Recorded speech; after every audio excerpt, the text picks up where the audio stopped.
বিসমিল্লাহির রহমানির রহিম। আসসালামু আলাইকুম। Welcome to Sumi's kitchen and craft. আজ রান্না করেছি মিষ্টি কুমড়া। মিষ্টি কুমড়াটা এভাবে কোনো মাছ ছাড়া ভাজি করলে কিন্তু অনেক মজার হয়, যা ছোট বড় সবাই পছন্দ করে।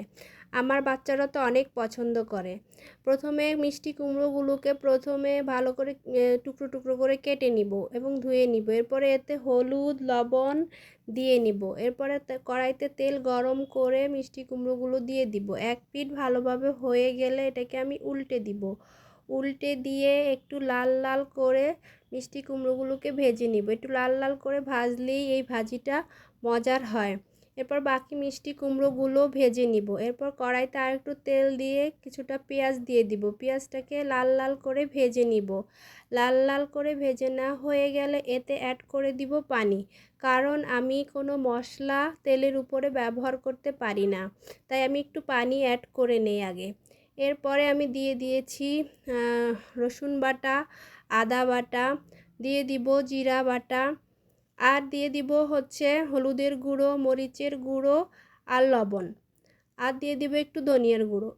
এই মশলাগুলো খুব পরিমাণে অনেক বেশি দিব না, অল্প অল্প করে দিব। তাছাড়া আমার এখানে মিষ্টি কুমড়াটাও অল্প পরিমাণে নিয়েছি, তাই মশলার পরিমাণটাও অল্প। আপনি যদি বেশি পরিমাণে মিষ্টি কুমড়া রান্না করেন, মশলা এগুলোই কিন্তু পরিমাণ অনুযায়ী ব্যবহার করবেন।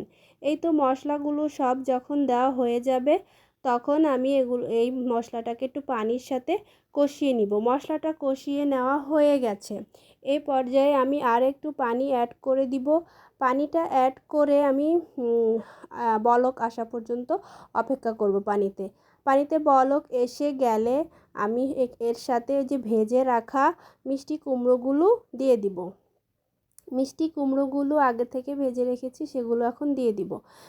দিয়ে এরপর আর ধরেন হয়তো 5 থেকে 10 মিনিট অপেক্ষা করব। এতে সব মশলাগুলো এই মিষ্টি কুমড়োর মধ্যে চলে যাবে এবং এটার রান্নাটা প্রায় শেষ হয়ে যাবে। এই তো আমার মিষ্টি কুমড়োগুলো রান্না হয়ে গিয়েছে। এই এটা দেখতে কতটা সুন্দর হয়েছে দেখেন। এটা দেখতে যেমন সুন্দর, এটা খেতেও কিন্তু অসাধারণ। যারা এভাবে মিষ্টি কুমড়া ভাজি করে খান তারা তো খান, যারা খান নাই এখনও তারা অবশ্যই এটা ট্রাই করবেন। আজ এ পর্যন্তই। সবাই ভালো থাকবেন, সুস্থ থাকবেন। আসসালামু আলাইকুম। আল্লাহ হাফেজ।